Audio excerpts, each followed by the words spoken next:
So John, I was wondering if you could tell me what events in your history led you to behavior analysis.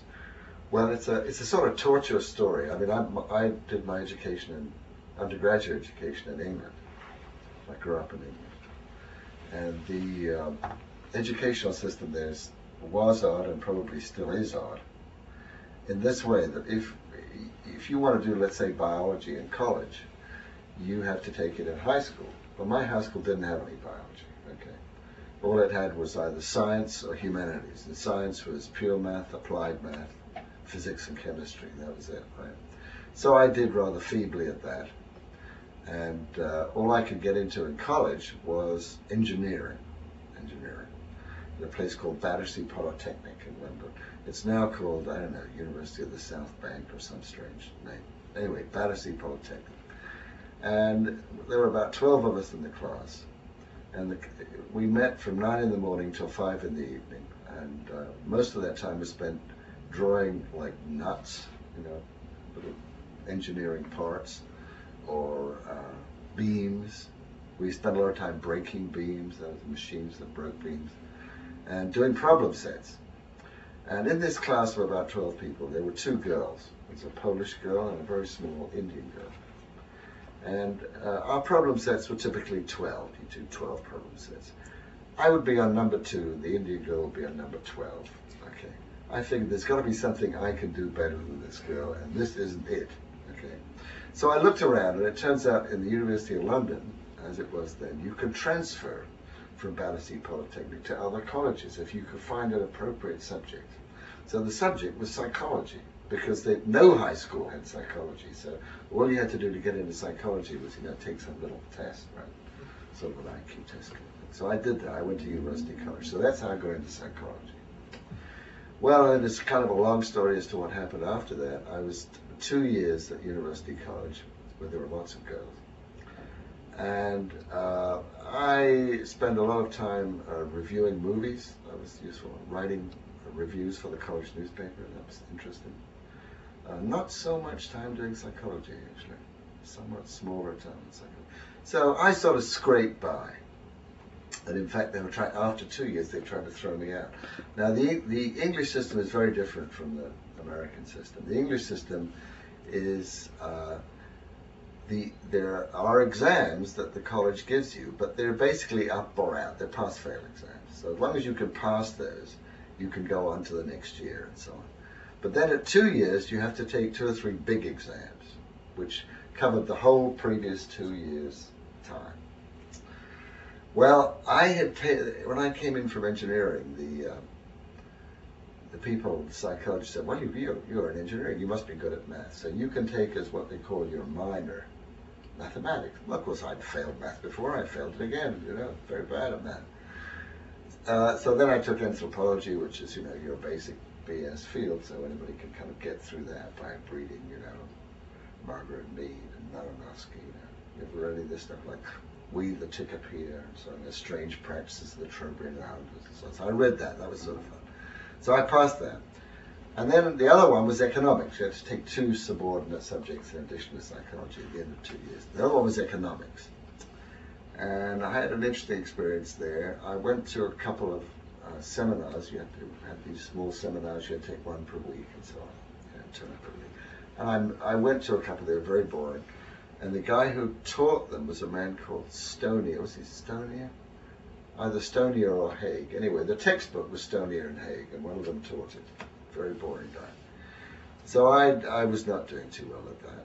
And then, this is sort of a longer story than you need, really, but then, so I had to decide, what am I going to do for this exam that I have to take at the end of 2 years, that covers the whole thing, and I haven't been to any of these seminars and so on.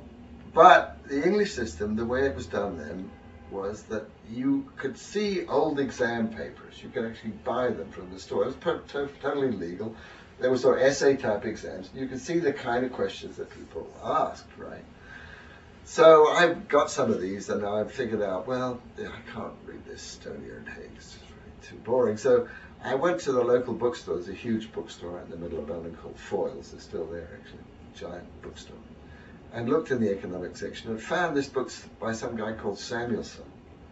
And it was an American book, but he looked pretty good. I could read this. It was kind of fun. So I read my Sanderson, took the exam, passed the exam.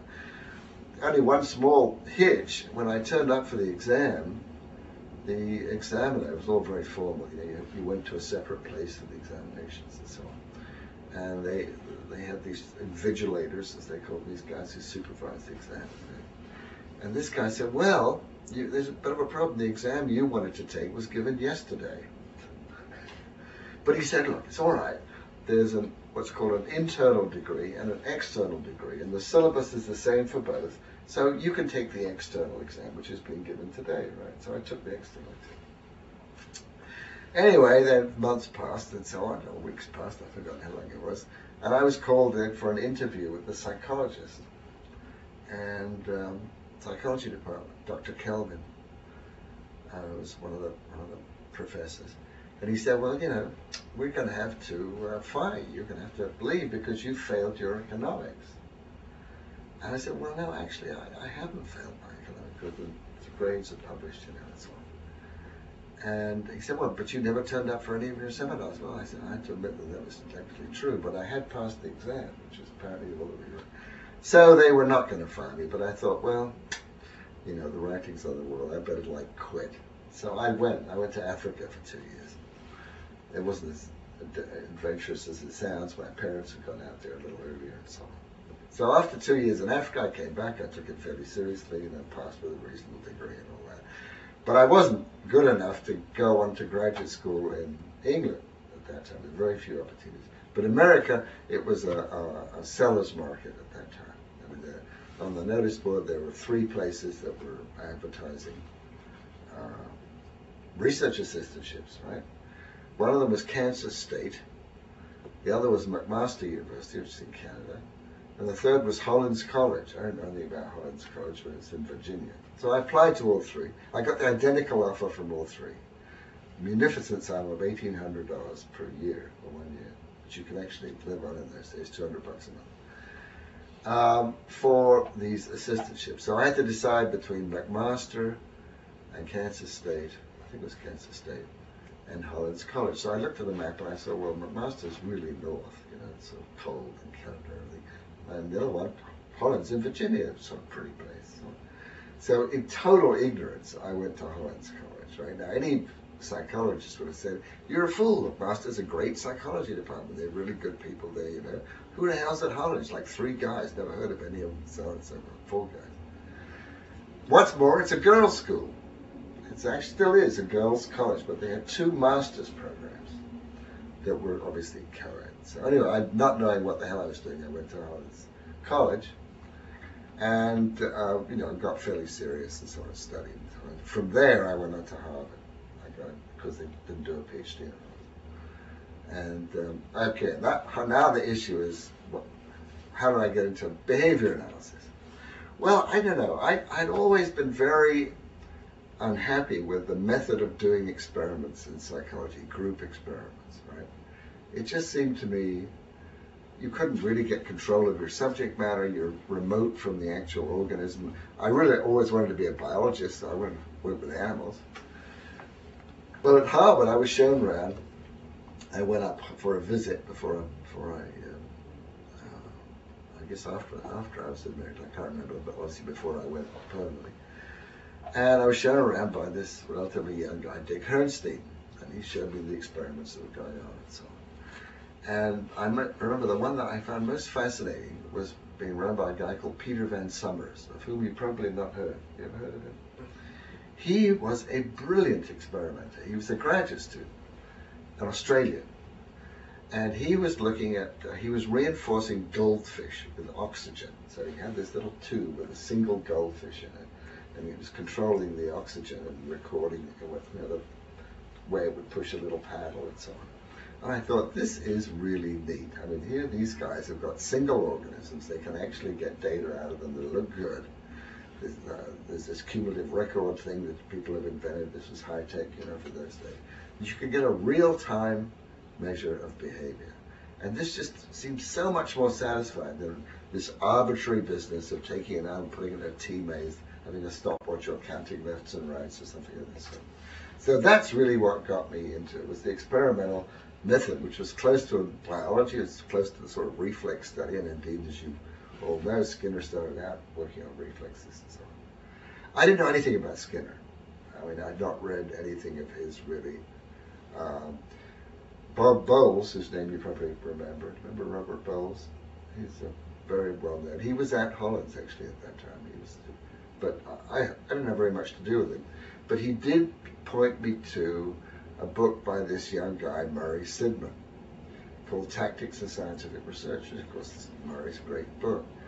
And I remember reading that, and I disagreed with a lot of it and so on, but it was enormously stimulating. I mean, my copy's all marked up, and so. And that was really very, very interesting. So it was really Sidman and the method that got me into studying operant conditioning. Now, on the other side, my intellectual influences, I'll say a little bit about those actually on Saturday, were very, very different. I mean, in England, I had been very taken with cybernetics, feedback theory and systems theory and so on. And a couple of people in England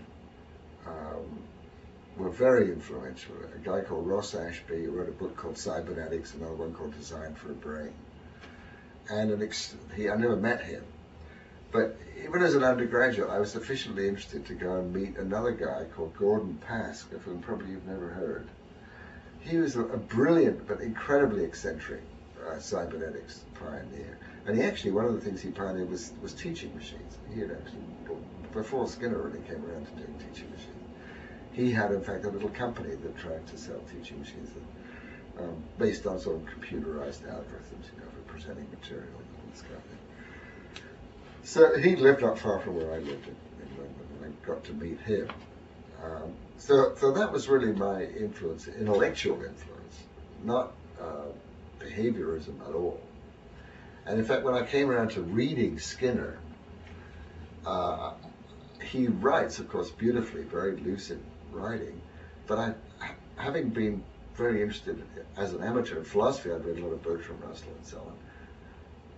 I found Skinner incredibly naive. I mean, just very simplistic. I mean, his philosophy of mind, such as it is not coherent. I mean, the idea that everything is behavior, including private events and so on, it struck me as not really supportable. So I was not much taken with his philosophy at all, or with the theory of behaviorism, or the omniscience of reinforcement, or any of those things. But I was very impressed with the method and what he'd done experimentally. I mean, he was a brilliant experimenter and did some very, very clever things. He discovered reinforcement schedules, which was a completely new thing. He really pioneered real-time study of behavior, which hadn't been really done before, and so on. So anyway, so that's how I got into operant conditioning. So how were you trained? How was I trained? Oh, Harvard. Harvard was the very opposite of Skinner in the way it trained people. I mean, right, talking about shaping and successive approximations and all this kind of stuff. No, you're basically thrown in, And once you get the idea that you have access to all this equipment and somebody will run your animals for you and so on, you can do whatever you wanted. I mean, so I did what I wanted, which was actually sort of cognitive. My thesis was, once and for all, disproved for me the relevance of cognitive psychology for animals. Because I gave these animals feedback, they paid no attention to it because it wasn't paired with reinforcement, it didn't have any of the normal, the right properties. But a human being presumably would have used it. I never repeated the experiment with humans, but what I did was had the animals time on a DRL schedule, right? So they had to wait between 10 and 11 seconds, let's say. They got food if they responded between 10 and 11 seconds after the previous response. And if they were too long, they got a little flash of red light, let's say. And if they were too short, they got a little flash of green light, or the reverse. In other words, they got what the experimental psychologists used to call knowledge of results, right? And of course, they can do it with or without knowledge of results. But what I did was change the duration that they had to wait. So they would start out, they had to track this thing. So it would start out, let's say, between can't remember the parameters. They say 5 and 6 seconds, and then 8 and 10 seconds, and so on. The fraction was kept the same, but it went up and down and went up and down over a 2-hour period. And with the knowledge of results, they could do it. They could do it. They could track this, right? Okay, now how are they doing it? How are they doing it? Well, if it's if they really were using it the way a human being might use it, then if you were to reverse the significance of the stimuli, they should become completely unstable. In other words, if they were used to going slower when they saw green, and now you gave them green when they went faster, right? They should go, they should do the opposite. They should just either go very, very fast or very, very slow, right? What happened? None of that. None of that happened. They didn't track anymore, but they didn't would go unstable either. They just set at one level. They would time as if the schedule was a 10-second one or something like that. So, the cognitive hypothesis was wrong, but it was a sort of technical tour de force to do this in those days. I mean, without a computer, you can imagine doing this with relays and stuff. It's pretty tricky. But it was kind of fun to do. So that was what I did, and it had nothing to do really with what was going on in the lab much at that time. Most of the people were doing matching. That's right. Dick Hosteen got his paper in '61, this famous paper, and his student, I think Sandy Orter, had done something similar a couple of years before. So everybody was doing matching. My contemporaries at that time were, I guess, Ed Fantino, Harry Racklin. And I think they were all basically doing some variant of matching research. But you could do whatever you wanted. I mean, it was a wonderful environment. So, but it was not shaping, that's for sure. So, what was it like to be a behavior analyst back then? What was it like? In the early years. Well, I mean, it wasn't so separate from, in a way. Well, how can I say it? It wasn't quite so separate from the rest of psychology as in some ways it seems to be now. In some ways it was more separate, in some ways it was less. I mean, yeah, Harvard was dominated by operant psychology, but there was a lot of influence, there was a lot of interaction between the operant people and the psychophysics people. Von Bakersche was there. You've probably heard his name, yes? No?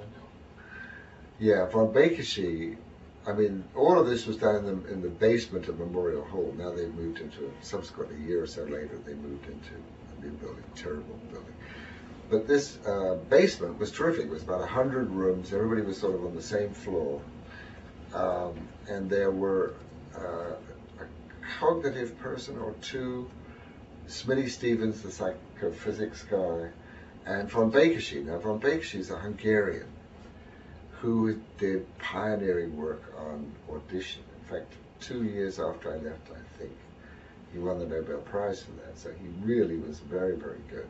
And he would hang out in the basement and chat with students and so on. Not all students, but a few students. And people would interact, the Stevens people would interact with the operant people and so on. And the department was the Department of Experimental Psychology. It didn't think of itself as a behavior analytic department. The origin of the behavior analytic groups, like your people in Denton, is it Kansas State, where they have a comparable group, and Western Michigan and so on. That, I think, was a somewhat later development. And in some ways, I think it owed more to the Columbia tradition than to the Harvard tradition. It's hard for me to say. I'm not sure. You guys probably know as much about it as I do. But the people who came out of Harvard, I certainly didn't think of myself as a behavior analyst. I thought of myself as an experimental psychologist using these techniques, or a psychobiologist or something of this sort. Another guy who was working in the lab at that time was, oh God, I'm blanking on his name, Paul, terrible, isn't it? Get senile. He's at Philadelphia. What is his name? I forget. Paul. He's not a behavior analyst. That's why I mentioned it. I forgot his name. But he worked on fish and things of this sort, and taste. Went on to Penn and became quite distinguished. But he wasn't. He didn't think of himself as a behavior analyst at all. You guys can't remember his name? No. He's still around. He's still around. He's very active and so on. but not in any way behavior. Rosen, Paul Rosen, that's his name, R-O-Z-I-N. And, he thinks of himself as a taste psychologist, not as an opera person, even though he did some opera work in those days. So I don't know if that answers your question. I don't really know why. Well, I do know, I think, one reason why behavior analysis is sort of hived off and become a completely separate entity. And one of the reasons is that Skinner worked towards that. I mean, I think Skinner and Fred Keller, who I didn't know very well because he lived in North Carolina. In fact, we went out to lunch with his wife, who's still living, not too long ago. But I think they thought of themselves as we behaviorists in the same way that Freud and his circle thought of themselves as we psychoanalysts. And they were very self-conscious and regarded themselves as a sort of a revolutionary group, who had to assert themselves and so on and so forth. And Skinner was quite self-conscious about this. I mean, I was just reading a paper, reviewing a paper. I'm not sure who the author was from these anonymous reviews, and he used the term phylogenic. Okay, all right. Well, that's not the standard term, right? The standard term is, what's the standard term for phylogenic? What does the rest of the world use for that? Phylogenetic. Phylogenetic, right? Phylogenetic. Well, in Skinner's early papers, he used the term phylogenetic and ontogenetic, right? But then in later papers, he changed to phylogenetic and ontogenic, right? And he did this with a lot of terms, and those serve as a kind of isolating mechanism. I argued that in my little behaviorism book. I mean, I think it was quite self-conscious. I think he intentionally used discriminative stimulus rather than conditioned stimulus, and so on. And you can make your own list of terms where they're very distinctive Skinnerian terms for terms which had been in existence before he arrived. And of course you can make arguments, well, I don't mean quite that, and so on and so on. But they're not convincing to me, they're not compelling arguments. So I think he quite self-consciously tried to create what the cynic would call a cult, in a way, right? And the uncynic would say, well, he just had his own ideas, he was very keen on advancing these ideas and so on. So I think that's one reason, one of the reasons for the isolation. The other, well, I'm not sure. I'm not a historian. I'm not sure what other reasons there were. Cognitive psychology hasn't done that, really. Perhaps because it has no great men, or not men as great as Skinner was. I mean, I don't know how many years you guys have been coming to ABBA. How many years have you been coming here? 4 now. 4 years. Well, you're too late for the Fred and Fred show. For years, Fred Keller and Fred Skinner would be lionized. They'd have the big dinner, they were sort of genuflect and so on. And it was kind of pleasant, it's kind of a nice thing, but it's not healthy for science, to do that. It kind of ossifies things and makes for rigidity and so on and so on. But now that Skinner's died and Fred Keller finally died at 96 or something, he's an amazing guy. I think that will weaken. Now, whether operant psychology merges with psychology at large, I do not know. I think it's going to be interesting to see what happens. What's your sense? What do you think? I know you're supposed to be interviewing, but I'm curious. Well, I think in some ways there's divergence, especially in the applied realm, but I think the experimental realm seems to be coming back. Topics such as attention and memory are being addressed more from a behavior analytic perspective. Yeah, well, good. Also, I have to say that the experimental analysis people, JM and so on, cannot be accused of this kind of insularity. I mean, they've tried very hard, particularly you see it at Squall, to invite people like neuroeconomics guys and so on, people who are not behavioralists, and try and involve them and so on. So I think you can't blame the leading researchers in behavior analysis for this. I think that mostly they've been very open to trying to get non-behavior analysts interested in what they're doing and share ideas and so on and so It's more, I think, the great men. Now, Fred Keller, I don't know, I think Fred Keller's just a really nice guy, and if you ever met him, but he was just a super, everybody loved Fred, just a really nice guy. So I think he just kind of went with the flow, right? But Fred Skinner, I think, is a very different kettle of fish, by the way. Very different kettle of fish. So, what do you consider to be your most important contribution to behavior analysis? Or what would you like to be most remembered for? Oh, God. Yeah, what? I mean, when the field is under so much stress as it is now, and when particularly behavioral work with animals is really threatened, I mean, it's very, very hard to get money to do research with animals. The neuroscience people are taking over, I think, a lot of what used to be done behaviorally and so on and so on. It's very hard to know. I guess our work on timing is probably the most important. I mean, we found 2 or 3 quite important things, I think. This omission effect, where we showed that it's very important what the time marker is, and not any stimulus is equally good as a time marker and so on. Food is much better, than just a colored light. The fact that under appropriate conditions, animals seem to time, instantly. So if you have a series of intervals that vary, the animals will track them, in an immediate way, and that seems to be a nice thing. Theoretically, I don't know. I mean, you can come to my talk tomorrow. I explored optimality approaches and feedback approaches, and had some success with those. Which of those will turn out to be permanent? It's really hard to say. Right now, I'm excited about a paper I've got coming out in the Atlantic Monthly on traffic control, which is not, I don't know whether it's very upper or not. It just certainly involves attention. But I don't want to digress too much. But I figured out that I think as a result of driving a lot in Europe and driving a lot in America, particularly in England, I realized that there's something wrong with the way traffic control is done in America. Stop signs and so on. So read the article, it comes out per month.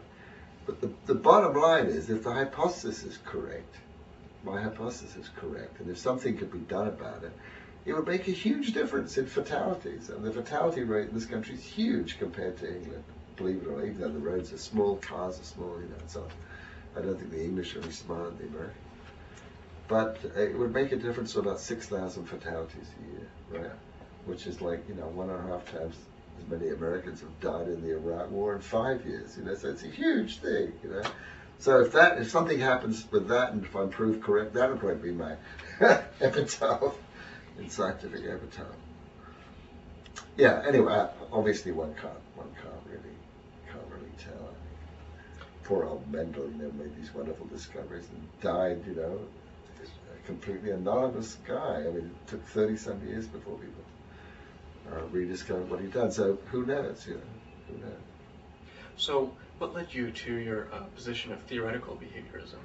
Well, I mean, I don't like giving labels to things, and I did it sort of in self-defense. Well, everybody has to have some behaviorism or something. So I guess the feeling that Skinner's sort of prescription of theory was very bad for the field. It was sort of destructive. It prevented people thinking in creative ways about what might actually explain complex behavior or behavior. So that's number one. Number two, I'm not persuaded by cognitive psychology. I mean, I'm quite friendly with Al Badley, who's a very distinguished cognitive psychologist and very smart guy, done some beautiful experiments and so on. But the cognitive people come up with things like, a central executive. What is a central executive? Is it a homunculus? What is it? And then the computer people like Herb Simon, in his heyday and so on, they come up with models that are so elaborate and so unparsimonious, it's hard to know how you would ever decide that this is uniquely correct, that this model is really correct. And the models almost always involve subjective terms like belief, expectation, so on and so on. And it seemed to me wrong to start out with the assumption that these sort of folk psychology terms have to be part of your theoretical model. On the other hand, you need some kind of theoretical model. So my suggestion was basically find the simplest model that you can. And if it works, it works. I mean, on Saturday, I'm supposed to talk in a panel, and I'm not really talking about what they asked me to talk about, but I do have a little model for a very simple phenomenon, reflex phenomenon.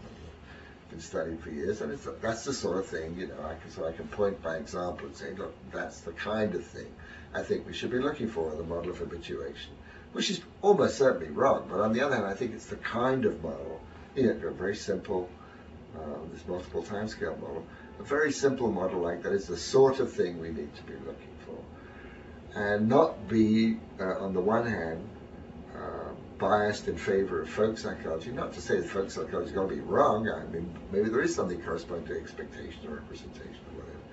But I don't think we should start by feeling we have to have that kind of thing. And on the other hand, not be stuck with Skinner where it's just all behavior, you know. I don't know where that comes from, really, except that I guess a kind of revolt against the excesses of cognitive psychology. Hullian psychology. I mean, do you guys read any Hull or any of that old stuff? No. No. It's interesting. I mean, you should read it because although I think it's wrong, you see what they were trying to do and they did the best they could and so on. But Hull was probably even worse at mathematics than I am, and he didn't understand that you have to have fewer assumptions than the things that you explained, you know. And they were so stuck with the human model of trial-by-trial experiments and so on and so on. So I think they got off on the wrong foot. But on the other hand, what they were trying to do was worth doing. And it certainly is worth coming up with. In fact, I think you have to have models that have what I call internal states, by which I only mean hidden variables, and variables you have to postulate but can't measure directly. And if Skinner and the sort of radical Skinnerians think that you can't do that, I have to disagree. I mean, I can't imagine how you'd understand anything without that. I mean, Mendel wouldn't have understood genetics, you know, the atomic theories. I mean, the first atomic theory was the law of multiple proportions. Nobody had seen an atom or even hypothesized one, you know.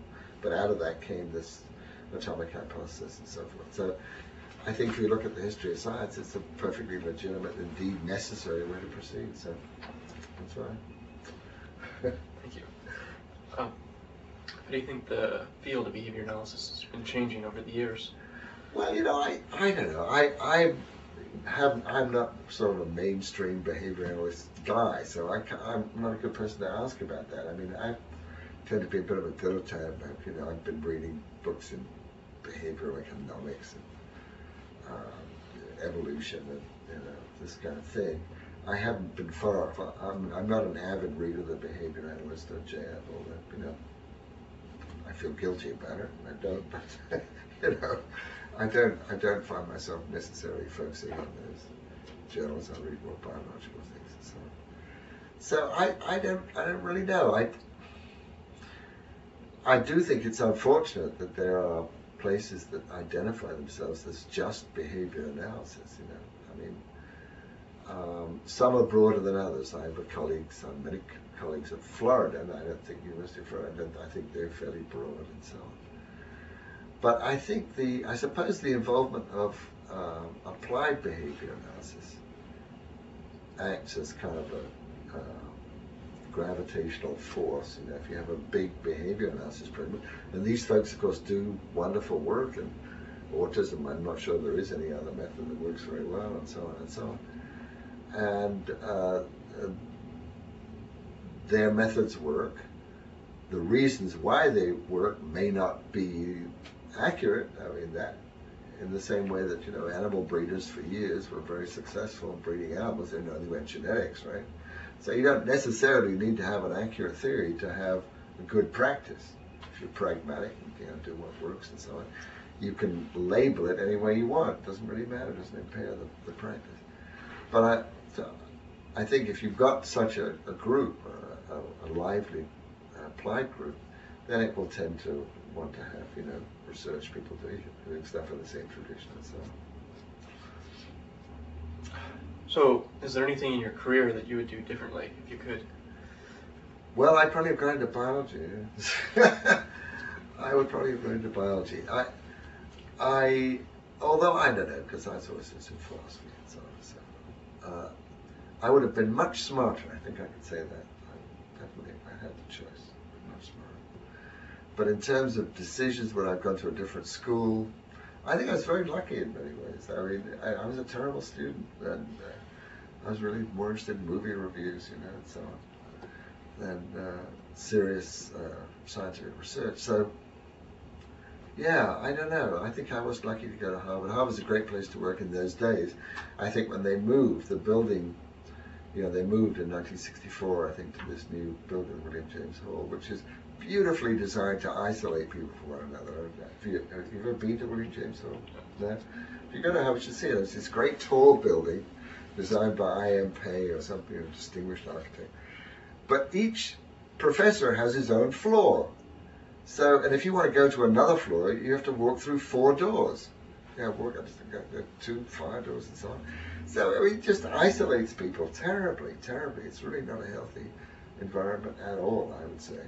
I mean, they've hired really bright people, and so they've got good work going on there, and so on and so on. But I think it was better in my day. On the other hand, Marvin Minsky, who was one of my indirect influences. I took courses and did some research at MIT while I was there in the systems lab. And he wasn't there, he was away on sabbatical the year that I worked there.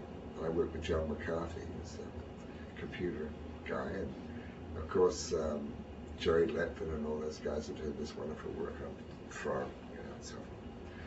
But Minsky wrote somewhere that there were these odd people in Memorial Hall doing these strange things that he didn't understand and so on. So even then, I think Harvard was a little bit of an outlier in terms of the research that it did. And Stevens was enormously influential. I talk about him a little bit on Saturday. He was enormously influential. And yet, looking back on his work, it was not negligible, but it was sort of pedestrian. It didn't actually really lead anywhere very much and so on. Bakershy, on the other hand, was doing physiology and so on. So I guess if I were to start, what I can tell you is if I were to start now, I would learn molecular biology and how to work with, C. elegans and fruit fly and all this kind of stuff. Because I think that's really, really become very, very exciting. And I think, obviously, we'll link up with behavior at some point in the future. Now, in psychology, of course, what's fashionable now is imaging and things of this sort. And that's sort of interesting, but I don't know, I think molecular biology is more interesting. But that partly reflects my bias as a would-be biologist. I mean, I've done a little bit of work in imaging at York University. I spent the summers in England. And it's sort of interesting, but the technology, I think, for looking at real-time behavior, which is what I've always been interested in, I think it's not quite there yet. Maybe it will be in a few years. I'm sure it will be in a few years. Well, what areas of the field, then, would you like to see more work in? What areas of the field?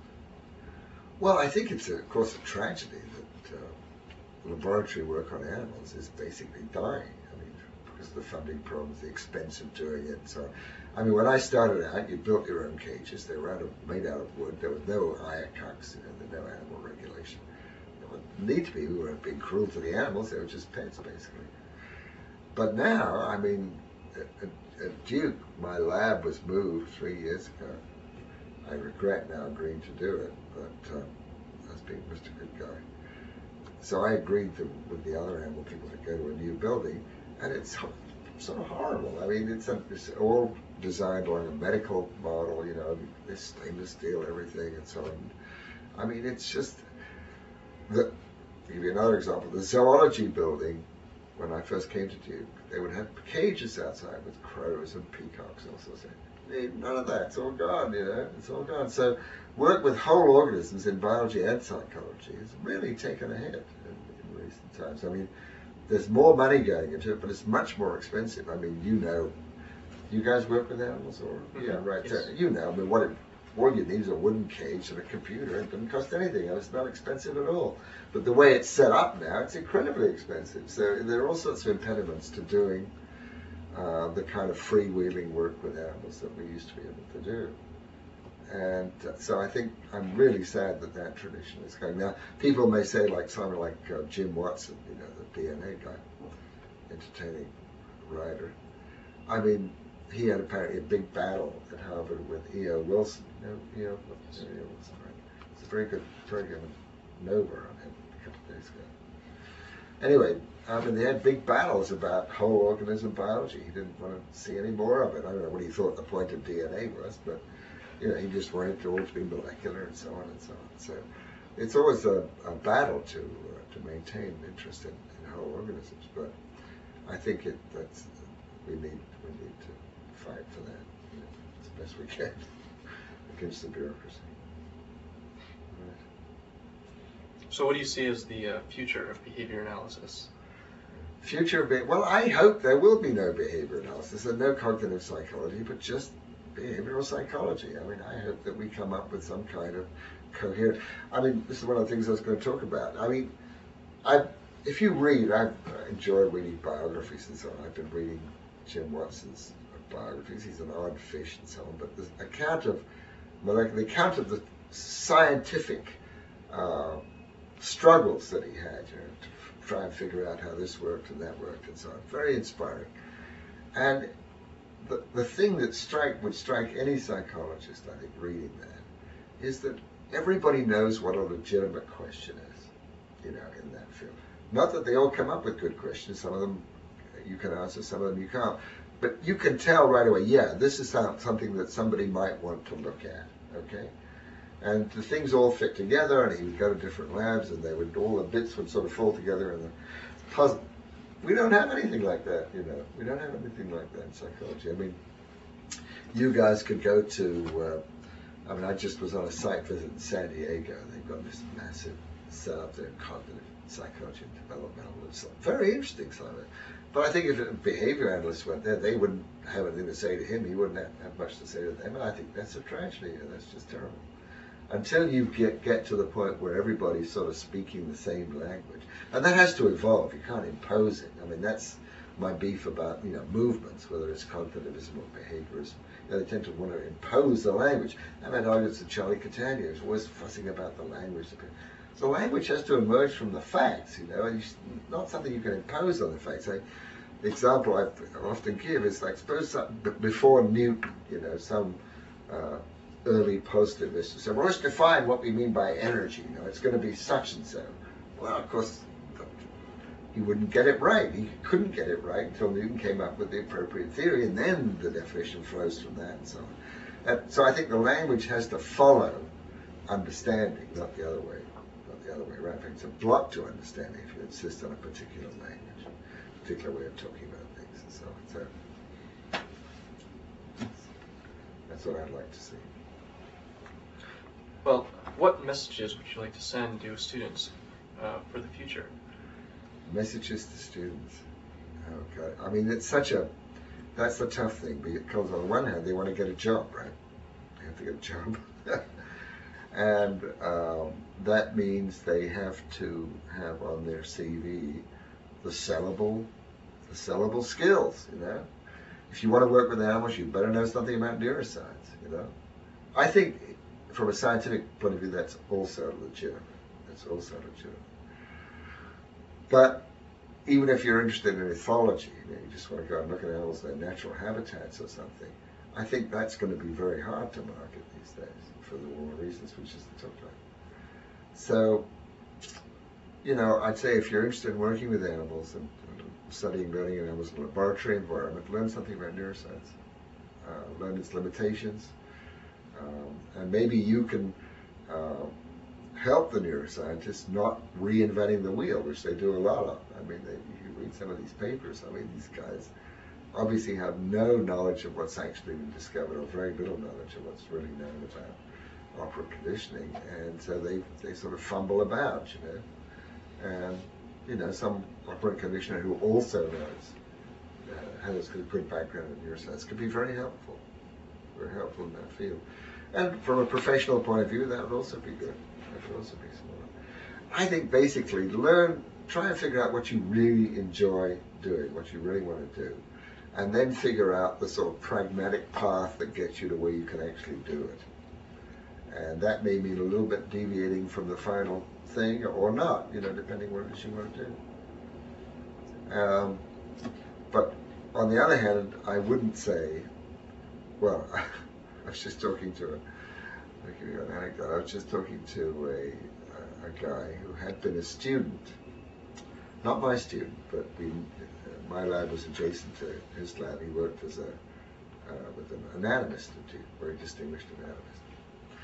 And I ran into this guy, or he ran into me, and we were in a store. He said, "Oh, hello, John." And so I hardly recognized him. I hadn't seen him in 20 years or something like that.